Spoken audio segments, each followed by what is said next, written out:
Remember to subscribe to our YouTube channel at NDN TV Nigeria. Click on the subscribe button and be the first to get notifications. Distraught members of Iba community in Emuoha local government area of Rivers State, where recent fire outbreak at an illegal crude oil refining site reportedly left no fewer than 35 persons dead, have blamed the incident on widespread poverty in the community. Consequently, they are calling on government at all levels to explore ways of creating employment for idle youths in Iba and its neighboring communities in the Niger Delta. A recent fire outbreak at an illegal crude oil refining site located at Iba community in Emuoha local government area of Rivers State reportedly claimed over 35 lives, including women and children.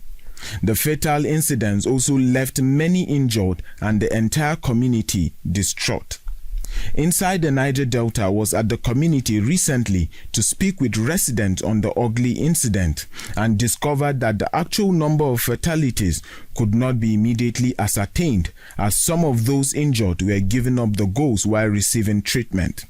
Some visibly worried residents held that though artisanal crude oil refining was illegal, the dead were helpless members of the community who met their tragic end while acting on their basic survival instinct. So it's because of unemployment that is causing all this trouble, all this wahala, all this untimely death. The government should do something. We expect them to do something. See graduates dying just like that because of no job. As the government provide for our work, as a civil engineer, I know what I'm going to find for you, I'm going to find for there. I would do my labor work to what I put work for me, I pay them. They say, come and say, give me my own bed. Many times I don't go, no level, I go here, nowhere, go here, no way. So I want to go do it, no the good, they go find your bed.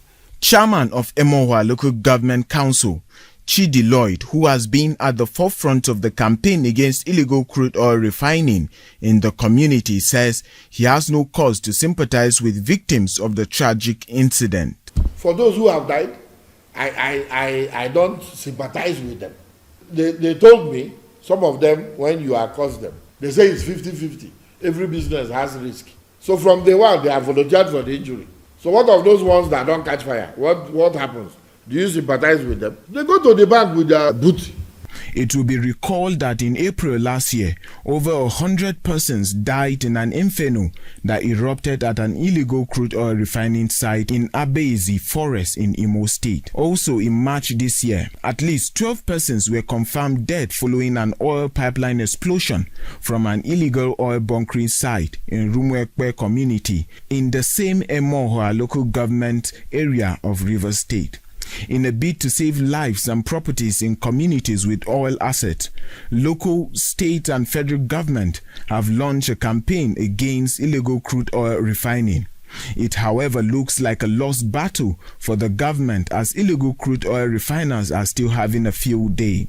Over the years, illegal crude oil refining has claimed several lives and continues to despoil the environment, putting the lives of present and future generations at great risks. However, it has provided jobs for an ever-increasing army of unemployed youth in the Niger Delta. An environmental rights activist in the region, Dumnamene Fineface, says the recent tragedy at Iba should serve as a wake-up call for the federal government to consider legalizing artisanal refining in the Niger Delta as a matter of urgency. We believe that if government can legalize artisanal refineries and we modernize it, we can integrate it into the national economy so that it will help to contribute to the energy demands of the country and address some of the challenges that we have.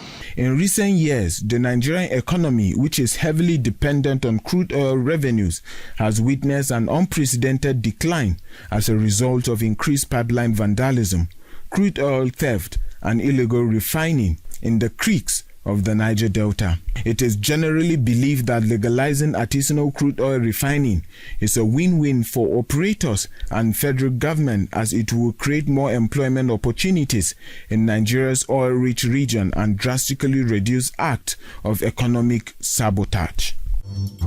Inside the Niger Delta,